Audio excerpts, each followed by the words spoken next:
Este es el documental del Patrón Mejía, 110 años de historia. ¿Quiénes fueron sus primeros rectores, inspectores, profesores? ¿Quiénes fueron los primeros estudiantes en esta historia del Patrón Mejía, 110 años de vida? Larga es la historia del Patrón Mejía, pero qué emocionante conversarla. Continúen con nosotros, es el documental del mejor colegio del mundo. Hablar del Instituto Nacional Mejía es hablar de una juventud permanente, que no declina ante la adversidad. Por el contrario, busca la antorcha que entregó Eloy Alfaro en el año de 1897, en un mes de enero. Luego, en junio del mismo año, se aprobó lo que era idea del gran general liberal, y en noviembre de ese año abre las puertas el primer instituto de enseñanza laica de Ecuador, como Normal Mejía. Pero permítanme conversarles su historia. He de abrir 3 libros de consulta: Tránsito de generaciones de Hugo Alemán, El Mejía y la educación laica en el Ecuador, de ese gran maestro, don Edwin Guerrero Blum, a quien le debo gran parte de esta investigación. Gracias a estos escritores he podido confirmar lo que el abuelo, los tíos, mi padre, primos y más familiares me conversaron de lo que fue el inicio de este colegio, que seguirá siendo baluarte de la educación clara y definida. Esa historia, escúchenla. El Mejía no vino a la luz pública como producto de un milagro o de un capricho. Llegó cuando el pueblo ecuatoriano lo necesitaba, gracias a la intuición de un hombre que quiso todo lo bueno para Ecuador, que buscó cambios y que entre esas esperanzas de mejorar a su pueblo fundó este glorioso Mejía. A continuación, los colegios Juan Montalvo, Manuela Cañizares. Hay que recordar que hasta esa fecha, noviembre de 1897, los señores curas, jesuitas y hermanos cristianos eran los dueños de la enseñanza en el país y que dirigían su actividad educativa solo para clases sociales de privilegios, despreciando a lo popular y lo fundamental, que es formar hombres libres pero de buenas costumbres, sin apasionamientos, sin mirar rostros ni escogitar apellidos, sino dando la igualdad para que su mente y su cuerpo salgan preparados con una mentalidad de ser solidarios, buscar la confraternidad y luchar hasta la muerte por encontrar la libertad de todos, no solo de quienes tuvimos la oportunidad de llegar a estas aulas, sino de compartir con el que no sabe o con el que menos tiene. Por eso, los Mejías encontraremos un campo abierto para seguir la práctica de la educación con un pueblo abandonado de los poderes públicos y de gobiernos mentirosos y hasta corruptos, que fueron y son formados en conventos y bajo dogmas que deben ser respetados y no pisoteados, como lo hacen los que dicen enseñar y jamás lo practican.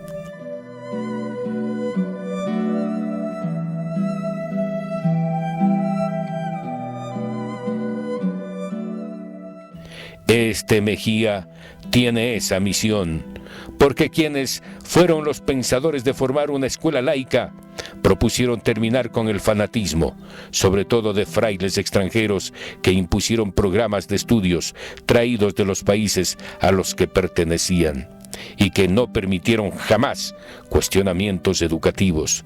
Por el contrario, excomulgaron y persiguieron a quienes alzaban su voz de inconformidad o expresaban ideas libertarias.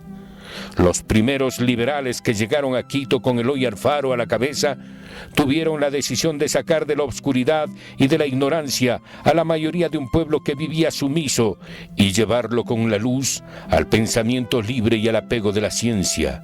Por eso tuvieron la brillante idea de poner los cimientos de una educación acorde con las nuevas ideas, y como estrategia crear institutos normales. Es como nace este Instituto Normal Mejía, cuyo decreto de la Asamblea Nacional decía: estableces en la capital de la República del Ecuador el Instituto Mejía, que comprenderá 1. La enseñanza primaria, 2.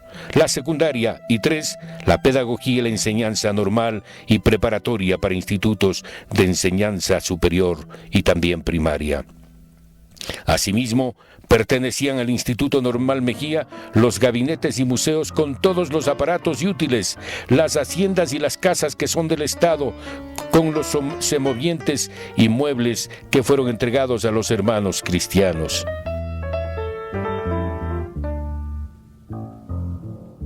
He de ratificar que el 15 de noviembre de 1897 se iniciaron las clases en el Instituto Mejía Diurno, y 3 días después los cursos nocturnos de teneduría de libros, escritura y dibujo.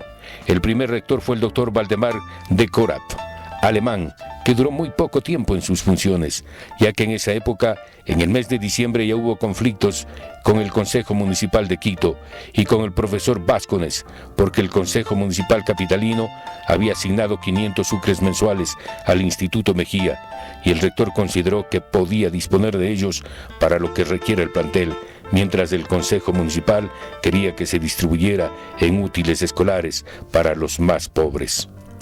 Desde el momento en que se fundó el plantel, el nombre del Instituto Mejía andaba en boca de todas las personas, pero no para ensalzarlo, sino para difamarlo. No se le consideraba un colegio, sino como un cuartel. La clerecía, que se había juzgado dueña absoluta de la educación ecuatoriana, protestaba al ver que el gobierno liberal había introducido la enseñanza laica y que por tanto se librara a la juventud del yugo al que habían estado sujetos. Por eso ridiculizaron al nuevo plantel y hasta se atrevieron a decir que había llegado el mismo demonio, que el diablo estaba en el Ecuador disfrazado de colegio. Pero en 1898, en enero, fue nombrado rector el doctor Lino Cárdenas, el mismo que era subdecano de la Universidad Central y profesor de la misma. Dictó medidas que eran indispensables para que siga viviendo este colegio. Lastimosamente, se le nombró ministro de Estado y tuvo que renunciar en octubre del mismo año el rectorado del Mejía. En ese entonces, el patrón Mejía contaba con 52 alumnos. Luego se le encarga el rectorado al doctor Aparicio Batallas. Luego el doctor Alejandro Cárdenas también duró poco tiempo en sus funciones. Él solucionó el primer conflicto de lo que hoy podríamos llamar la primera huelga que pasó en el Mejía. Fue para sacar al presbítero Vicente Torres, regente y profesor de religión, que tuvo problemas con los alumnos. Es cuando se escuchó: siga adelante el Instituto Nacional Mejía, que al fin brillarán como luz las miras con las que fue fundado, y el país verá en él lo que desde un principio ha debido ver. En octubre de 1898 renuncian a la beca 3 alumnos porque el presbítero Oña Torres querían que salga. Asomaron en las paredes del plantel palabras de mitin solicitando uso de las garantías 24 y 25 de la Constitución en vigencia, pidiendo la supresión de la regencia y la separación del presbítero por su tratamiento hostil e indigno con los alumnos. Y en noviembre de ese año el doctor Alejandro Cárdenas también dejó el rectorado. En marzo de 1899 fue nombrado rector el doctor José Julián Andrade, que también renuncia el 8 de noviembre de ese año.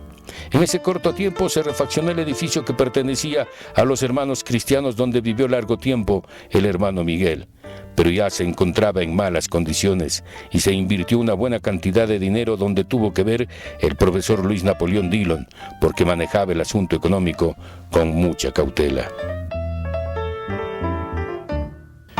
El rectorado del Colegio Mejía, durante los 110 años de creación de este establecimiento, ha tenido grandes rectores que han hecho una gran obra material y una gran obra pedagógica. Y nosotros no podemos desviarnos de esa trayectoria. sino seguir ese camino, ampliándolo cada vez más en beneficio de esta institución y de la educación del país. Desde noviembre de 1899 se nombra rector al doctor Manuel Benigno Cueva, juramento que lo hizo el propio general Eloy Alfaro, presidente de la República, dándole con ello una gran presencia intelectual y una consistencia, ya que los movimientos antiliberales eran fuertes. El número de alumnos subió a 189. Profesores e inspectores eran 17. Ya se hablaba de humanidades modernas, donde se destacan profesores como el doctor José Manuel Ayora, don Isidro Ayora, que más tarde sería presidente de la República. En 1901, el general Leonidas Plaza dispone que la biblioteca y el gabinete de física del ex Colegio San Gabriel pasen a formar parte del Instituto Nacional Mejía, con lo cual se afirma más la enseñanza de los Mejías. Pero también hay novedades, por lo que el general Leonidas Plaza envía una carta al doctor Cueva, y este en defensa del Mejía le contesta: mi honra como rector y el buen nombre del Instituto Mejía me imponen el deber de rechazar, como lo hago formalmente, semejante imputación. Felizmente, no nací con vocación para tirano ni para esclavo. Por eso he podido realizar mis ideales de armonía, moralidad y progreso en este simpático plantel. Así, contando con la valiosa colaboración de personas tan honorables y competentes como los actuales inspectores y catedráticos, he podido poner al colegio en el sitio que hoy se encuentra, correcto, disciplinado y avanzando con bríos, a pesar de su corta existencia, en la senda de la instrucción y la educación laica. En julio de 1902, el doctor Benigno Cueva deja el rectorado y en octubre de ese año se nombra al doctor Agustín Yerovi. En enero de 1903 fallece el doctor Yerovi y se hace cargo el doctor Carlos Casares. Pero en febrero de ese año se nombra rector al señor Abelardo Moncayo, cuando los sueldos de un profesor con título eran de 120 sucres al mes y de un inspector 90 sucres. En noviembre de 1903 se establece la enseñanza superior y el Colegio Mejía se nombraba al doctor Carlos Casares director y al doctor Luis Cárdenas subdirector. Las clases comenzaron el lunes 16 de noviembre en el edificio de la Universidad Central de la García Moreno y Sucre, donde se establecía que debía darse medicina y farmacia como parte del pensum de estudio. Pero en febrero de 1904, siendo ministro de Instrucción Pública el señor Luis A. Martínez, se pone en vigencia un nuevo plan de estudios y parte de esos recuerdos se indica que los exámenes debían tomarse cada 20 días para quitar la costumbre de repasar y estudiar solo los últimos días de cada curso y desde luego experimentar un mejor resultado de esos estudios. En febrero de 1905, Abelardo Moncayo defendía al colegio porque se había concedido alguna asignación presupuestaria y el señor ministro reclamaba por esa resolución, a lo que se le contestó que un colegio de la calidad del Mejía no debía recibir dádivas de pordiosero, ya que la educación moderna de la juventud necesitaba de mejoras y que por qué se quería mejorar solo a los colegios de los jesuitas, redentoristas o dominicos. Para entonces se comentó: profesores y alumnos de este colegio conocen lo que es la dignidad. En septiembre de ese año de 1905, y en la presidencia del señor Lizardo García, Abelardo Moncayo